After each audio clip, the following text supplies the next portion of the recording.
Well, hello, and welcome to the second edition of the Dr. Tech Show. We will get more professional as we go through this, and we actually managed to, well, I actually managed to make the theme music work this time. Welcome, welcome, welcome. This is episode 2 of Dr. Tech, and with me are my co-presenters, Pauline Roach and Swain Hunter. Hi, Pauline, how are you doing? Morning, John. Very good. It's beautiful here in Birmingham. Oh, excellent. It's always beautiful in Birmingham. Swain, I know you're muted. I was going to say hello to you. Are you talking to us? Well spotted. No, I hadn't spotted that. Well, yes, hello. It's also a beautiful day here in Orkney in Scotland. Okay, all right, brilliant. So this is the Dr. Tech Show. This is a show in which we are trying to highlight methods of how people are managing to communicate with each other online during lockdown and hopefully well beyond that. And so the last week, it was all fairly ad hoc, but it went pretty well, I think, partly because we were joined by Simon Finch, who was able to talk to us about using technology to talk to his parents who were both in different care homes. And Simon very kindly agreed to join us again today. So hi, Simon, how are you? Hi, John. I'm fine, thanks. How's things with you? Oh, fine. Thank you very much. I'm not sure there is going to be a prize, but there might be a little bit of a kudos, at least for anybody who can spot what my background is about. And it's purely there because I am a graduate of the University of that city, not for any other reason that might be in the news at the moment. Anyway, thank you for joining us. And also with us today, we've got Cameron Booth from Redmore Health, who's joining us all the way from Germany, I think. Cameron, are you in Germany? That's right, near Cologne. Oh, okay, right. Well, nice to meet you virtually, and thank you for joining us. Cameron's here because Redmore Health is doing some work with deploying Facebook Portal in care homes with residents, and that's something that Simon has some experience of. So Simon very kindly agreed to be with us. So Cameron, are you okay to kick us off a bit with just a little bit of an outline of the work that you're doing with Facebook Portal? Yeah, of course. So we've been working a lot in care homes over the past few years. I mean, especially my role has focused on enabling video between GP practices and care homes. And in North Staffordshire and Stoke-on-Trent, we've had a pilot that's been running, and we've had an evaluation report written by NHS England around that work. It was a really good programme. There was a lot of really insightful information that came out of it. And during COVID, we've actually been commissioned to roll out video into another 50 care homes and 100 GP practices to help support homes through these difficult times. And typically we're connecting them up with things like tablets, for example, just either using Skype or Microsoft Teams. But there's also been a new deployment of Facebook portals into the homes, where they're essentially just trying to get them to use them in a variety of different ways, clinically and also socially. So trying to help support families and friends connecting to their loved ones in the homes. But it is just in the deployment stages at the moment. So we need to see how that goes. We've also been running programs in care homes in Lancashire and South Cumbria, where we've been using technology such as Amazon Alexa and other devices to try and get residents in the homes interested in technology, including virtual headsets. So that's a little bit of the background, but have you got any things that you want to ask me specifically? I'm not sure really. I mean, Simon's someone who's got direct experience of using Facebook Portal with his father in a care home. And I just wondered if, Simon, if you've got anything you want to ask Cameron? Oh, hi, Cameron. That sounds fabulous, the work that you're doing. And as I was explaining in John's meeting last week, is that we've come to this as a family through need rather than any other kind of driver. And so the things that I think that are interesting are the functionality of the portal. What I said last week was that as somebody who is I suppose a technology enthusiast and user, that's been my work for the last almost 40 years or thereabouts. The device itself struck us by its limitations, and yet has become one of the greatest pieces of technology that I've seen or used within the context of the care home, because my father is 93, and whilst he's there with his wife in separate rooms, and she has she's functioning very well and has independence, but he is frail. The opportunity that we have to connect with each other has been transformational, and has been fabulous. I think that the parts that are becoming a concern for us. My mother is in a different home, and she is in a very poorly state, having recently had a stroke and doesn't have mobility. We have an iPad in there, and in order to connect to her, we have to phone the care home and hope that they are available to answer the phone, and that they are also available to go to the room and receive the call on the iPad, and then they leave her. Because they're very busy and they have a massive amount of work to do. And my mother, with her one arm that has some movement, will frequently knock over the iPad. And so we're in a place that the technology isn't as appropriate or meeting a need. So we've been looking at the comp, which so my question is whether you've looked at the comp as a piece of technology that might augment the work that you're doing around the portal. I mean, like I said, we've actually just typically used tablets in the care home setting so far. But like you said, they are quite limited in the way that they are not very user friendly for people in homes, especially with limited mobility. And also because you often need a member of the home team to support the use of that technology. So I think the way that the portals are interesting is because it's a little bit easier for residents to use the technology without necessarily having that much support. But they are just deploying these devices at the moment, so I'm not as experienced with those as I am with the tablets, but I am aware of the various benefits that they're due to bring. Okay. As far as the portals goes, Cameron, I mean, as I said last week, I've been recommending this to people when I actually having used one myself. I mean, all the publicity about it is really easy for the end user. Have you found that? I mean, have you found any kind of difficulties? No, and actually we have been using these devices. So, for example, my grandma has got one, and my uncle, and we've been using these to coordinate our family quizzes.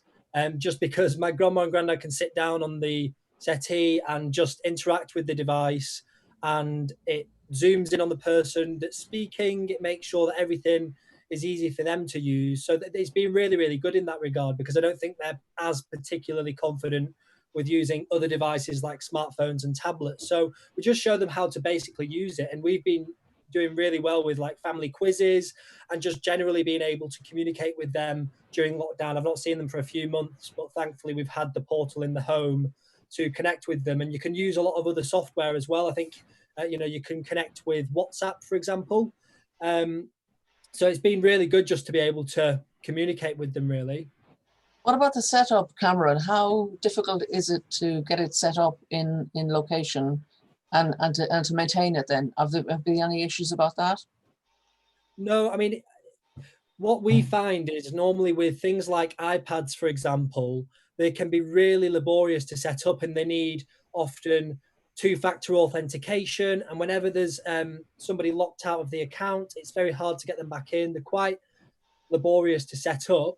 But in comparison, the Facebook portals have been just a very easy bit of kit to install. So I think they're definitely easier than some of the other alternatives like iPads. And because they're also self-standing, that makes it a lot easier as well. Yeah, we had a bit of a chat with Simon about that last week. I'm also wondering about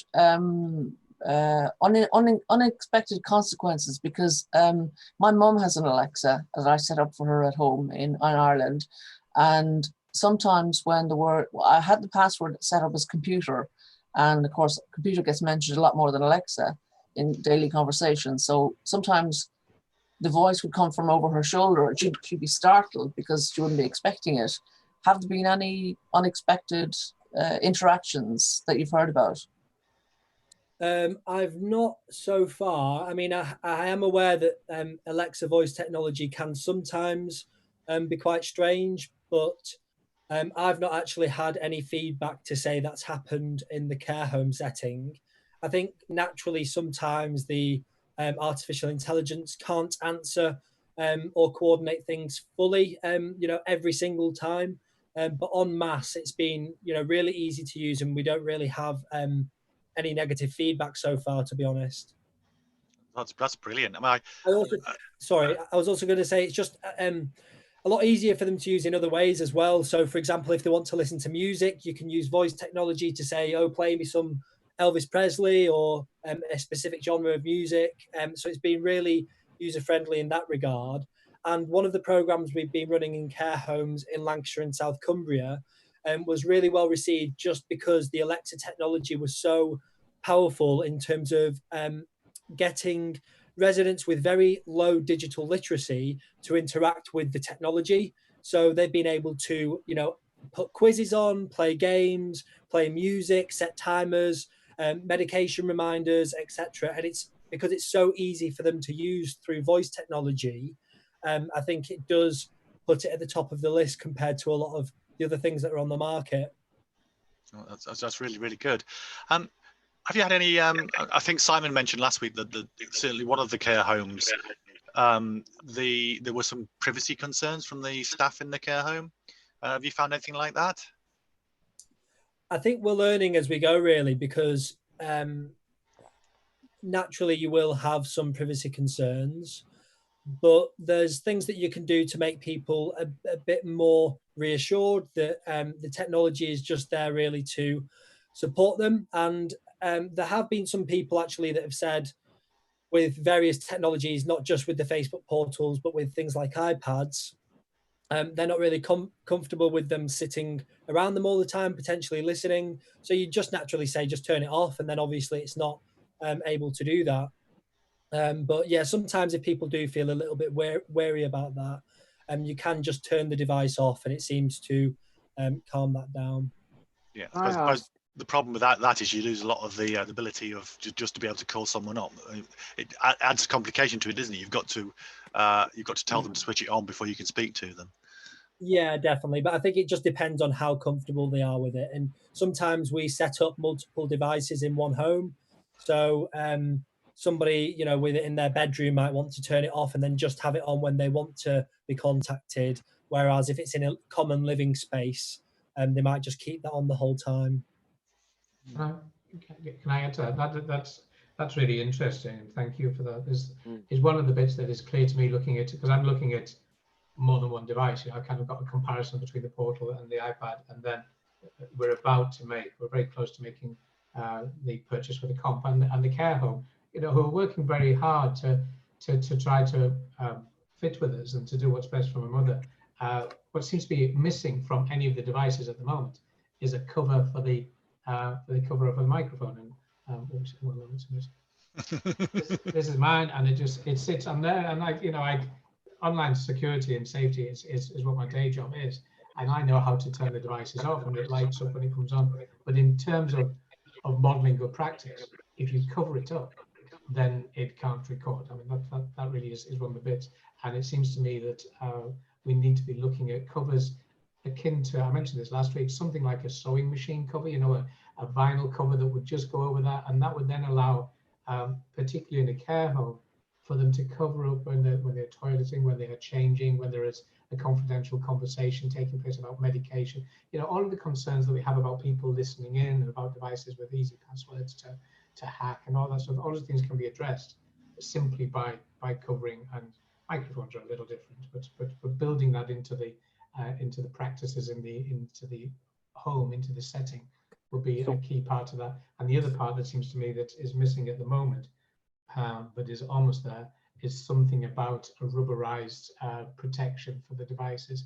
And I know with my work with special schools that you can buy kind of heavy duty surround and screen protectors, because they can be dropped onto the floor. And the concern that we have, particularly with the comp, but would also be the case with the portal, is if they drop onto a hard floor, then they stand a chance of being broken. So we need to think about helping them to be robust. But one of the great things, as you pointed out about the portal, is that you put it where it is, and then it is intelligent enough to track where the people are in the room, which we found to be just an amazing bit of functionality, to be able to follow wherever my father sits down and then to zoom in on them, like you were describing for your grandparents.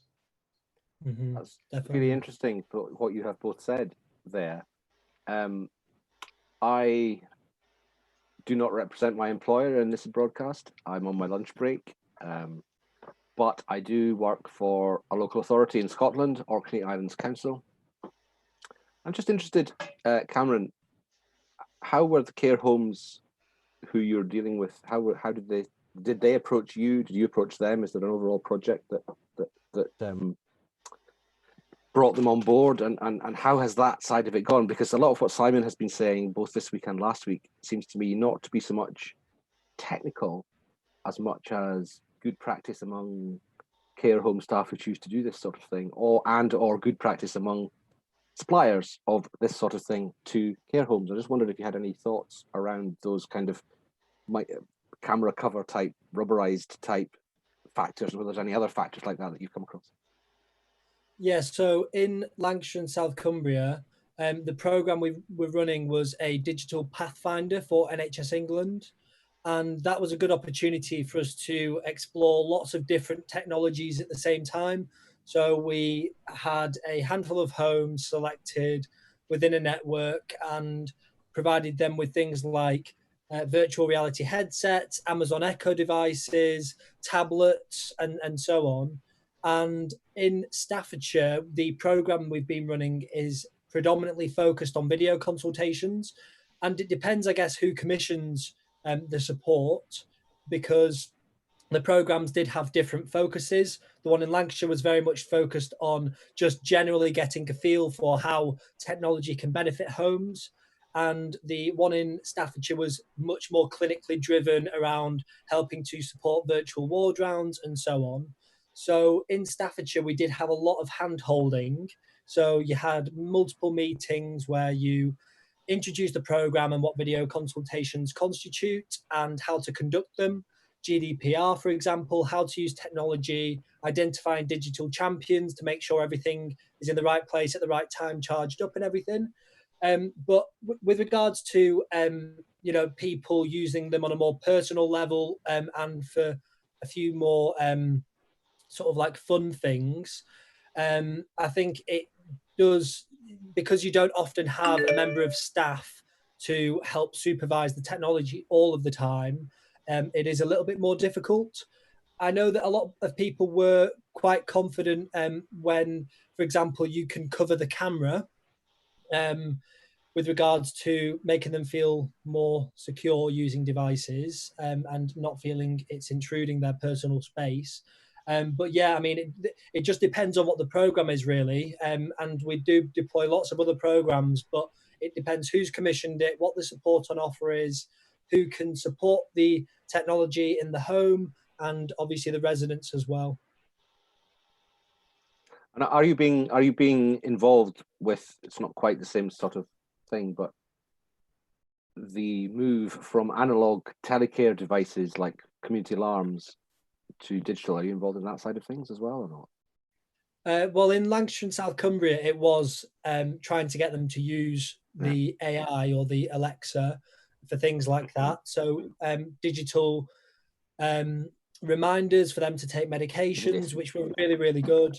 And obviously things like what's the weather like, and just the general functionality of Alexa.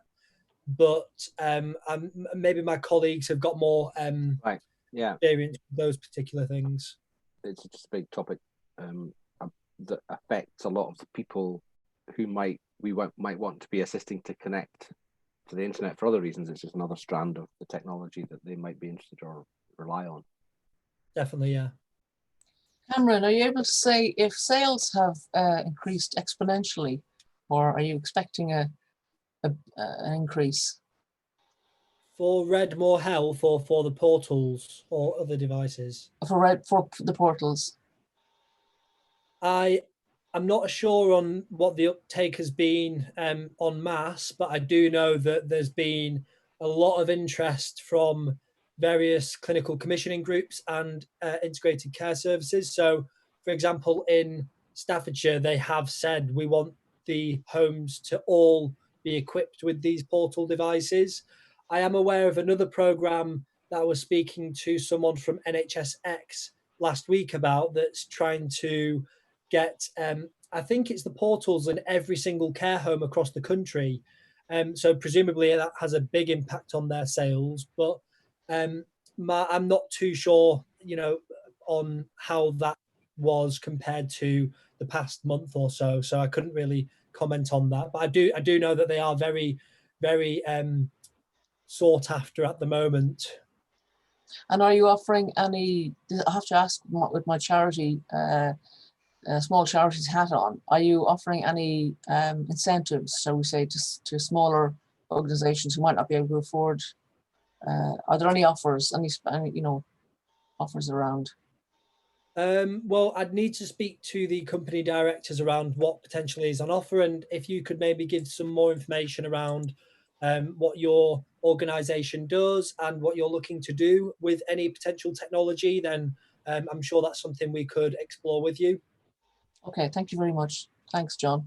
So a question, if an individual, either a resident of a care home or a relative of a care home or anybody else who isn't in a care home, if they want to get going with some of this stuff, what would be your top 3 suggestions? Just as an individual. As an individual in a care home? Yeah, well, take that example, yes. Either the family, like Simon is, or indeed the resident themselves. If they identify that they want to do something like this, they don't have much experience about what to do, how to do it. So what would be your top 3 starting things to suggest? So I would definitely say do some research first and foremost, because obviously there's different versions of these devices, and further than the Facebook portals, there are other devices with different benefits, or the Google devices or Alexa devices or other tablets, Samsung, they have a lot of inbuilt software like the Alexa. Sure. So I would say do your research and see what so works. would you are there specific sources that exist, or is that just general research that people would have to do? Are there any good examples of where to find advice on that sort of stuff? Surely here. Other than weekly at 12 noon on John Popham's YouTube channel for the Dr. Tech Surgery, clearly. I think, to be honest, there is a lot of information out there. There's always new web links and newspaper articles being circulated with the different devices and the different benefits. There are different resources that you can look at, I think, on a regional basis or like a more local basis. So I think, for example, Lancashire and South Cumbria do put quite a lot of information out for people around these technologies. But I would just say do your research on maybe if you're aware of 5 different devices with similar functionalities, such as an iPad or a Samsung Galaxy Tab A or a Facebook portal or an Alexa or a Google device, I would just say maybe just stick to those basic and more popular ones. Look at the different functionalities. There are actually quite a few things online that give you a breakdown of which functionalities these devices have compared to the other ones. Kind of which guide sort of thing. I couldn't give you a specific guide. That's No, I'm not. I was asking. So do research. That's one. What's the next thing?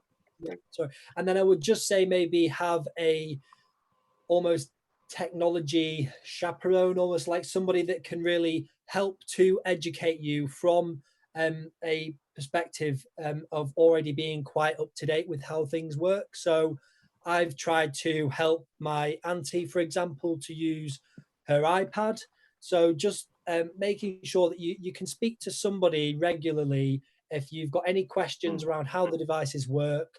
Maybe just get a few tips of apps that you might install, or just maybe even just a few half-an-hour lessons of how you can use technology, depending on what your level is. So I'd say almost get like a technology parent who can help you through the journey.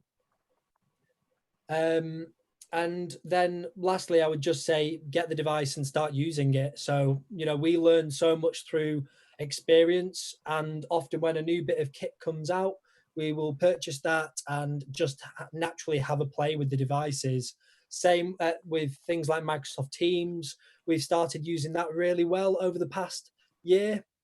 And now we're actually partnered with Microsoft, deploying teams into primary care, running webinars and support. So that actually only started from us having the technology ourselves and playing with it, setting up meetings, seeing what functionality works, what doesn't work, etc. Okay.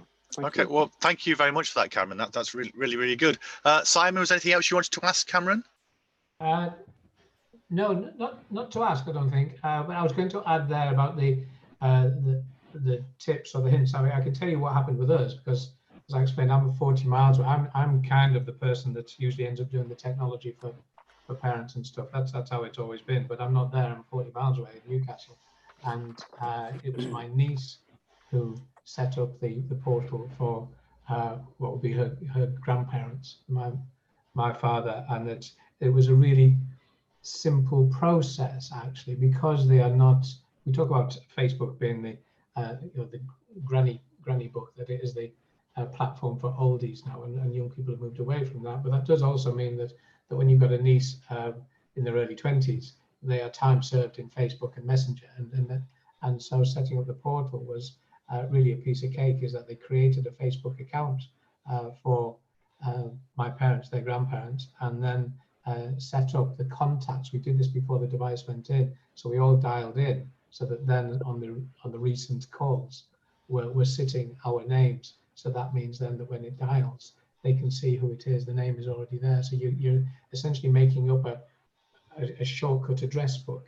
And because they don't use the Alexa feels like a stage too far at the moment, but maybe something that will grow into, because there's a worry. And well, perhaps I would ask is, are you sure? Let's not say that, I doubt you. Are you sure that the more elderly people in the care homes were able to speak with the clarity and the enunciation to be able to be recognized by Alexa? Was that something that was pretty much being 100% successful all of the time? Because I imagine that would build in an additional piece of confusion and frustration in a day if you're asking Alexa for something. And because my peers use Alexa and Siri all of the time, and they seem to spend a great deal of their time arguing with Siri and Alexa about what it was they'd actually asked for. I do think that can be a problem if you're in some areas where the dialect is particularly difficult. In some parts of Morecambe, for example, the accent is quite strong. And I do think when we were deploying the digital Pathfinder, there were some complications around those devices being able to fully understand what was being said. Equally, my grandparents have got a very strong Blackburn accent, and sometimes it is quite difficult for it to pick up. I think that they are improving it all the time, and I do think there is a part of the technology that learns to adapt to various accents. But this is all part of the digital journey, and I guess it's like one of the steps in developing digital maturity, because it's not going to work perfectly every time straight away for every person, because the system itself is so complex. There's so many different accents, and the way people ask questions is always different. So I do think that will develop over time, and it isn't perfect at the moment, but we've got to work with what we've got. And I do think that there are very clear benefits at this moment already, even considering we are only really just starting along down this road. Yeah, my 6-year-old grandson has had to modify his Huddersfield accent to get Alexa to understand him, so that doesn't surprise me. Okay, unless there's anything else you want to say, Cameron. I mean, you're welcome to stay with us, but I'm very grateful for you to joining us today, and I think you've been providing us some really useful information there. It's completely up to you whether you stay with us or whether you leave us for the rest of the show. But thank you very much. Thank you very much. Thanks. Okay, thank you. Take care. Thank you. Right, cheers. Right, bye. Okay, everybody else, any thoughts on what we've heard from Cameron? Well, I've had a few discussions since we had the Simon with us last week about Facebook portal. There's lots of interest amongst my colleagues and people have contact in my networks in Birmingham. As this show will be repeated in my new radio station in Birmingham on a Tuesday night, I'm hoping to hear even more interest. But it's from, the language thing is interesting because one of the community groups that I'm in touch with, most of the people do not speak English as a first language. They speak Chinese or Mandarin or Cantonese. And so I think it'll be interesting to see how the machinery gets set up and stuff. Normally it's a friend of mine who does the setup, and she can't go to everybody's house and set them up and stuff like you, Simon, with your parents. So yeah, I think the setup's going to be a challenge, but it's, from what Cameron was saying, it sounds more intuitive than maybe some other devices. So I'll be interested to see what happens. Yeah, I mean, actually, the thing I didn't ask Cameron, which I will ask him separately, he mentioned an evaluation that had been done. I would like to read that. I'll see if I can get it from him and post it somewhere. Yeah, I mean, he was basically saying that they've had virtually no negative feedback, and that's pretty amazing, really, across the amount of numbers of deployments they've had. Yeah, I'd be quite interested. I mean, in the UK, I mean, if he's in Germany, maybe it's less. I don't know, where did he say exactly where geographically the deployment had been the most? It's in the UK? It was in North Staffordshire and South Cumbria and Lancashire. Yeah, I'm not sure what the ethnic makeup is of those areas, but obviously Birmingham has a few more ethnicities than other places. So yeah, well, I think North Staffordshire includes Stoke. So yeah. Okay.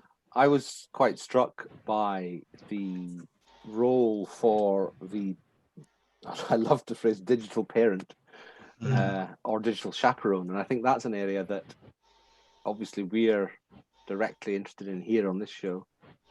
And I think there is still opportunity for practice to come about in that area, both for professionals and also for family members or others. And I think there's 2 or 3 different roles there, possibly.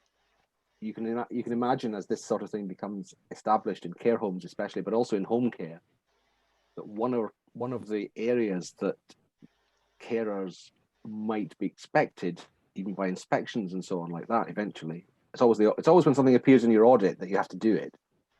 That this area might become part of training for professionals in the sector, but also that there might come about materials online other than this excellent show at 12 o'clock every Monday on John Popham's YouTube channel, and then repeated on radio in Birmingham in some way that I don't understand. Hello, Birmingham. There's a role there for, there's a bit of activity there to get some resources together for the Simons of this world, and make it just part of the obvious thing that you think about when you think about your grandparents or your other vulnerable adults, or even yourself. Well, a bit like social media surgeries, which I'm sure we're all familiar with. In Birmingham, again, Brom Community Matters, which is a local community network, has been doing hand-holding, including of a technical kind, with groups, obviously, face-to-face when we could do that, and will again when we can do it again. So I can imagine that they are probably lining up to offer this sort of thing, although this is more personal, I suppose, and would need safeguarding regulations and stuff like that. But yeah, I'm sure others are thinking about it. Simon? Yes, and again, this because this all links into my work, and I think that the digital chaperone, and I like the kind of the misnomer really of the parent, which is that there's such an opportunity for young people to be the leaders on this, and I think that's one of the things that we see as we all kind of get older, because I can see that whilst you're all much younger than me, see what I did there, that there becomes a moment when setting up things just seems to be a little harder than we anticipated, as we kind of move through this thing. But the other part of it is, whilst there is no shortage, this is about digital literacy, there's no shortage of people who know which button to press.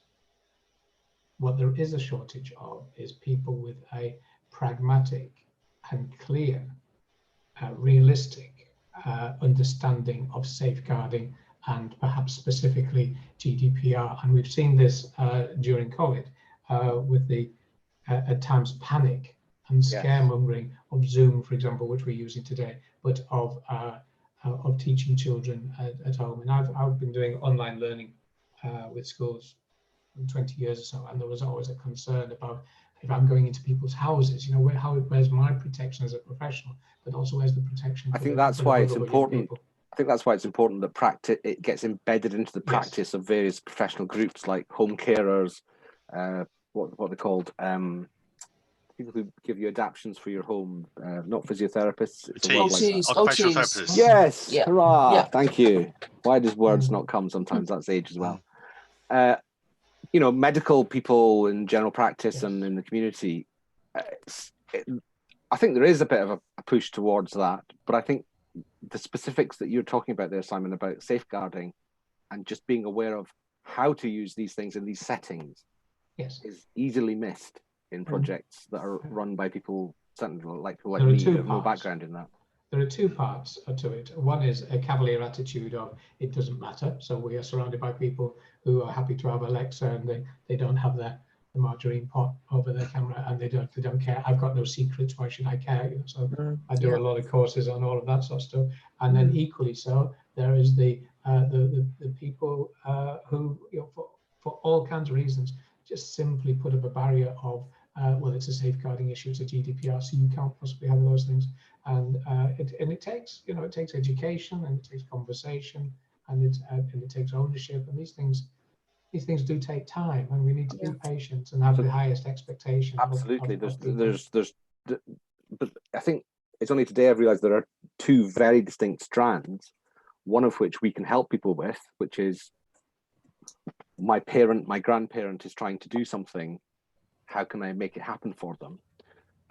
The other one, though, isn't really for us on a program like this to get to grips with too much, because it's really a professional thing, looking at how professional care workers are trained to do their job in an age where this stuff is expected to be provided in some sense.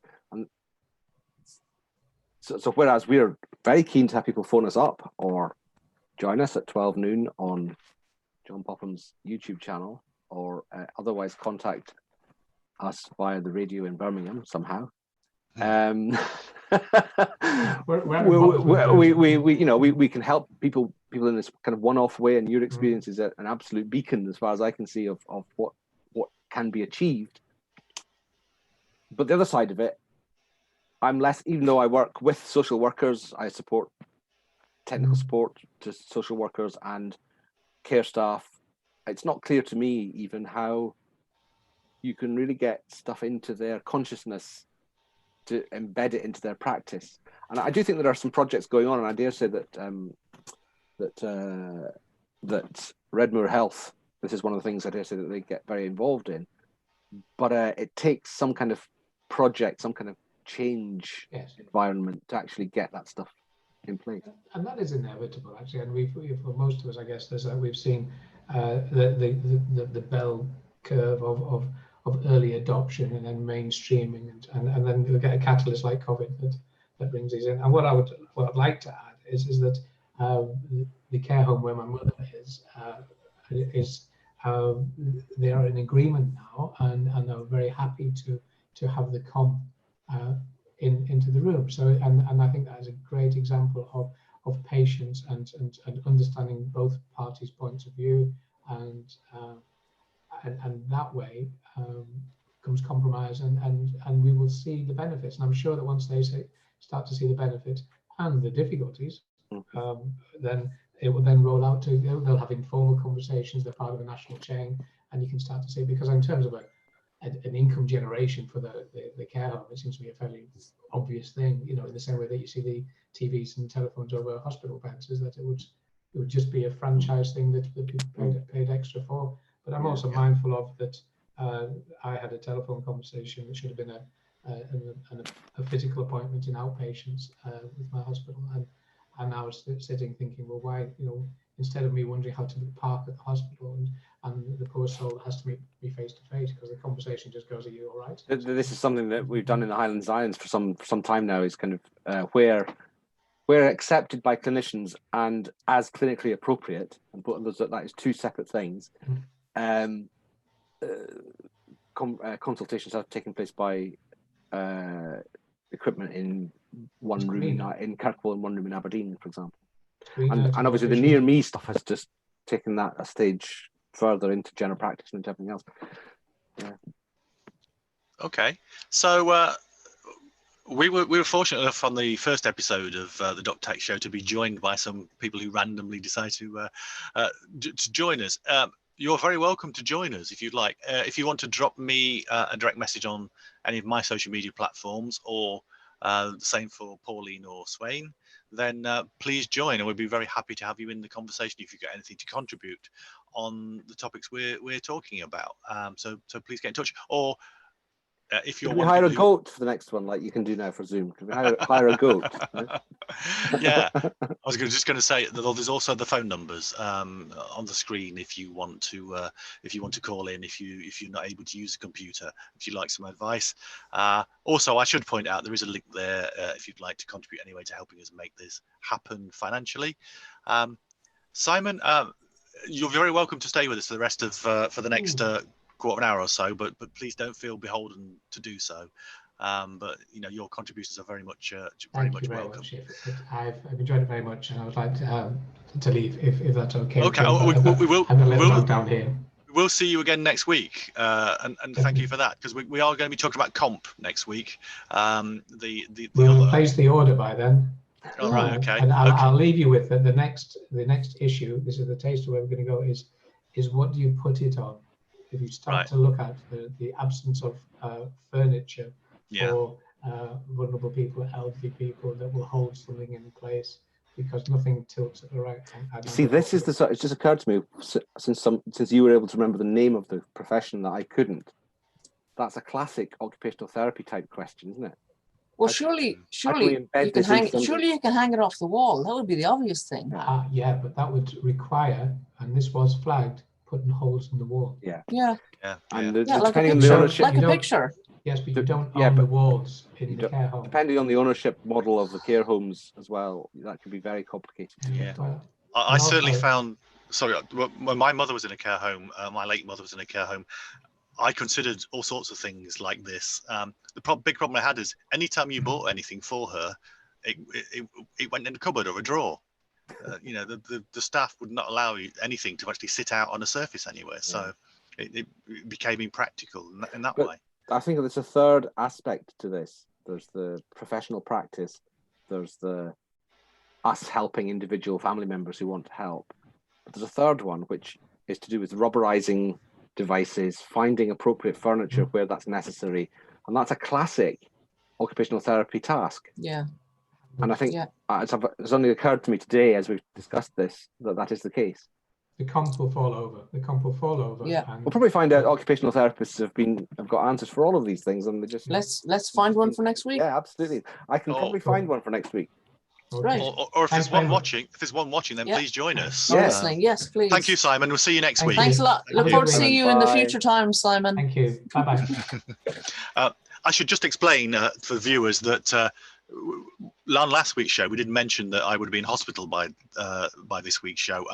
That didn't happen because the following day I did see my surgeon, who postponed the operation, which is now taking place on Wednesday the 3rd of June. So there will definitely be a show next week on Monday on the 1st of June. And we're taking a rain check really on whether I managed to do something from my hospital bed on the 8th of June. But if we can do something, we will do something. But at the moment, we're here today, and we are definitely here next Monday as well.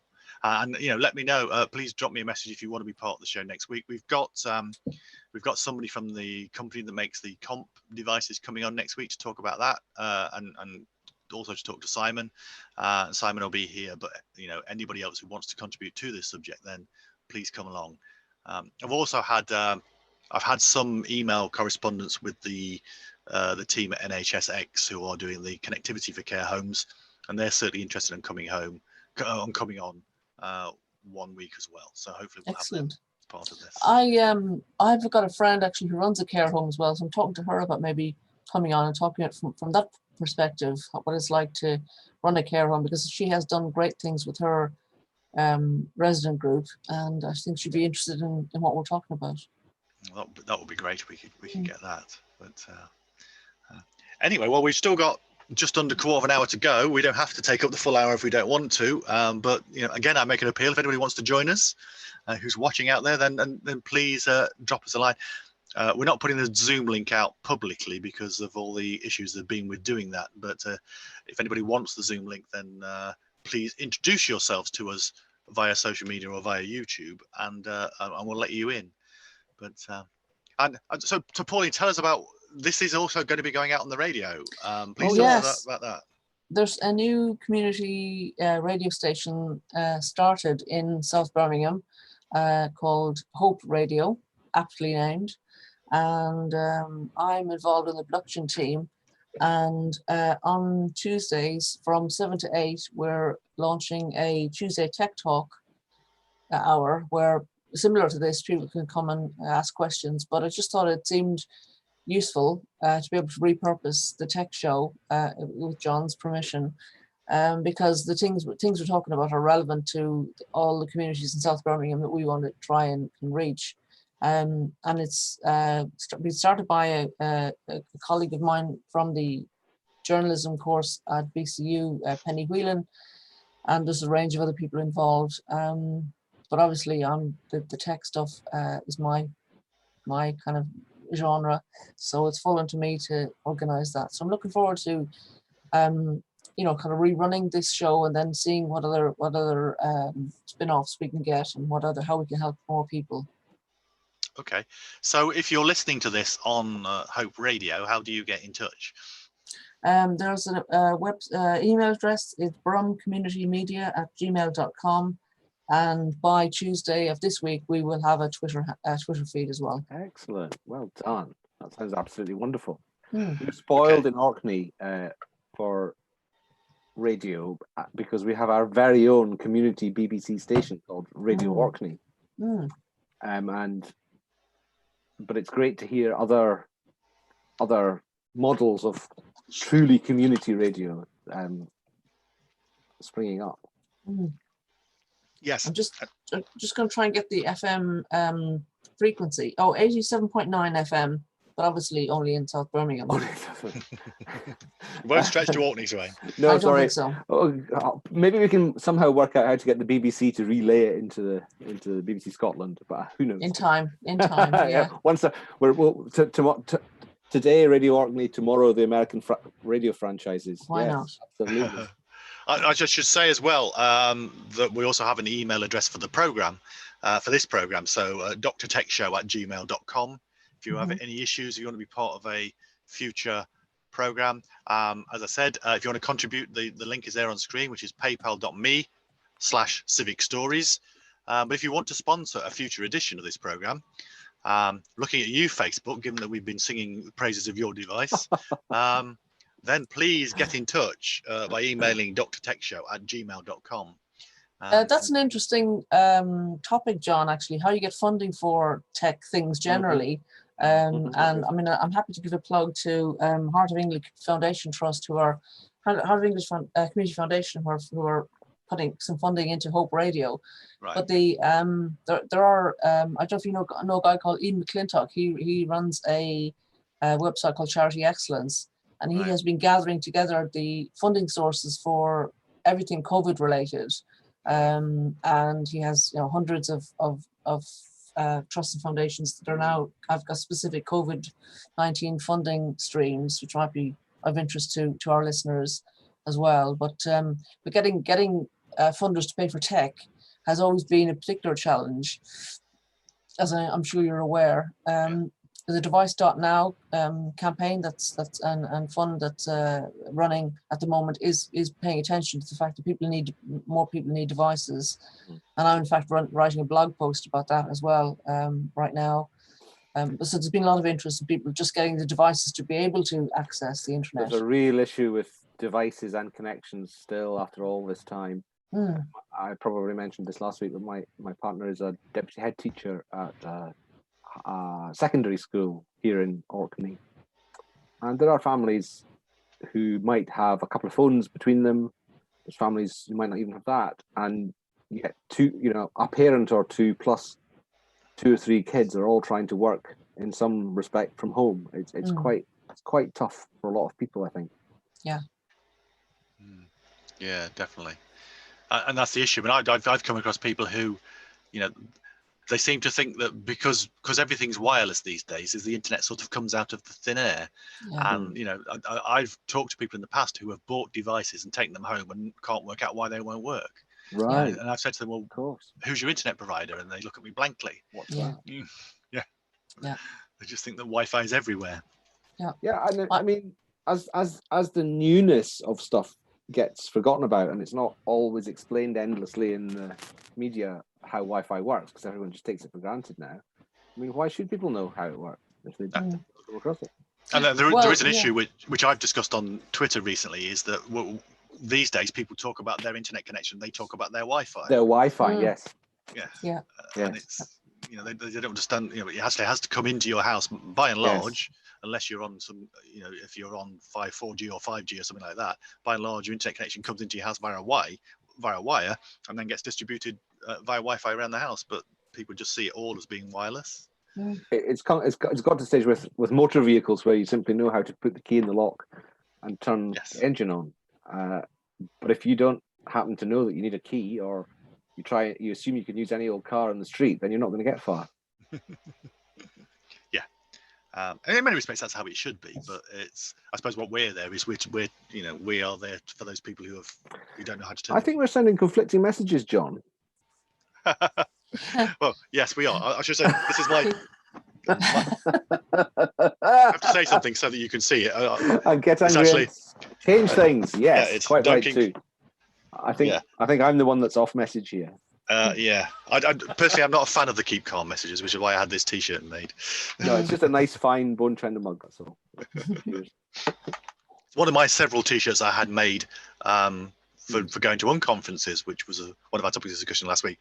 And of course, in time, it's early days yet, but in time we will have Dr. Tech Show merchandise for anybody who wants to buy it. And the logo. I've attended a very interesting festival this week, as I was speaking to John before the programme. Called the How the Light Gets In Festival. Yes, which was a fringe festival for the Hay Festival, effectively. And they have very successfully put the whole thing, every aspect of festival life, apart from the actual tent, into Zoom and onto a website to manage the Zoom rooms. And I lots of interaction between the audience members, lots of interaction between the panelists and the audience members, live streamed big events via Vimeo, actual Zoom calls for after show chats with or without presenters, and all managed by a team of, looks like about half a dozen, but it's maybe as many as 20, who knows, just firing off the various Zoom calls, making sure the people who've paid for various events get invited. And one thing that really struck me, John, and this is why I've kind of brought it into this part, is your idea that I have always loved, in the concept of, that you've had for a long time, of public video conferencing walls. Yeah. They've managed to do that in Zoom. They had a dance tent from 8 o'clock every night. All microphones were muted. All cameras were optionally on or off. And there was a DJ playing music out, as far as I could see, through her laptop microphone. And at one point there were 73 people on the call, all of them having met earlier at events and chattering away in the chat, not interrupting the music by speaking out loud because the microphones were off. It's just been a totally amazing event. And it's when I put that stuff on my TV so that my partner could join in, because she's a bit of a dancer, I just thought, this is John Popham's video wall, nearly. Well, I think it's brilliant. And all of this, I mean, we've had a lot of progress, haven't we, since lockdown, and things have moved on an awful lot away, and a lot of objections to things have gone away, in that people were objecting, we can't do this because a lot of this, but also I think innovations have come in which have made these things, people always saying it's impersonal, it's not like real life, but gradually innovations come in which make it more and more real life. I suppose the next phase is that you'd watch a rock festival online, and they'd send you a tray of mud for you to slide around. Spread it on your t-shirt. After the first day, there were no comments. A few jokes on the first day about how we can't go to the bar, ho ho ho. Yeah. But after this, from day 2 onwards, we just all went to these social spaces that had been created for the purpose. Yeah, exactly. Virtually. Yeah. And it's like your comment last week about on-conferences started because it was the chat in the bar that actually took over from the actual conference. There's a equivalent that I noticed is that it was very well structured. So there's 3 or 4 different venues, 2 or 3 of which were in operation at any given time, various talks, debates, films, whatever. And obviously you can't use the audio as a member of the audience during the, as you might say, the performance or the presentation. But there's very carefully designed place for that audience to go to a Zoom call to discuss it afterwards. And it reminds me of what happens at an event where there's a speaker and 15 people all converge on the speaker at the end of the show, at the end of the presentation, to ask the question or, say hello or say how wonderful they were or disagree with them. And I've run events where there's one session after another, and it's really, really annoying to have that going on when you're trying to set the next session up. But in Zoom, you have a special place for it. It's fantastic.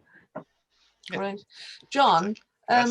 I'm just picking up a tweet from a local group in South Birmingham. I won't name them yet because I'm hoping they'll get them on the show at some stage. But they are talking about dropping an internet hotspot off to somebody as a way of connecting them. Can you say, a bit about that, don't you? How does that work generally? Swain, you might know something about it as well. Okay. Well, I suppose it's something like a MiFi device, which is like a little, it's a small device which connects to the internet using the mobile phone signal, and then distributes that signal in the local area via Wi-Fi. So your connection to the device is via a sort of standard Wi-Fi connection, but it's getting its connection to the internet via the mobile phone network. Okay. Is that what you were talking about earlier, Swain, about maybe costing a lot of money? Could cost a lot of money. It can do if you have the wrong data package with your phone contract, or if you have pay as you go, it's expensive as well. Okay. So what's the cheapest? What's the best way for people then to do it? Well, there are various. I mean, you need to search the mobile phone networks. Look for something like mobile Wi-Fi on the mobile phone networks. Websites. There are some cheap packages. I actually put out an appeal to try and get a 5G MiFi for when I'm in hospital. Yes. And I'm fingers crossed. I'm hoping that somebody messaged me. It seems close. Yeah. I've had a message from someone who thinks they might have one for me. And of course, the 5G one, should be faster than my home Wi-Fi. That's the thing about 5G. But the problem with that is that I can't guarantee I'm going to be somewhere in the hospital that's got a connection to the outside world. But it's worth a try, I think. And so the 5 at the moment, when I put that appeal out, one of the mobile phone companies came back to me and just sent me a link to their deals. The cheapest deal was £40 a month. The other thing there was an upfront cost as well, plus £40 a month. So these things. To do a lot of internet access, particularly if it's going to be video and to some extent if it's audio, you are going to need a data plan of that sort of order.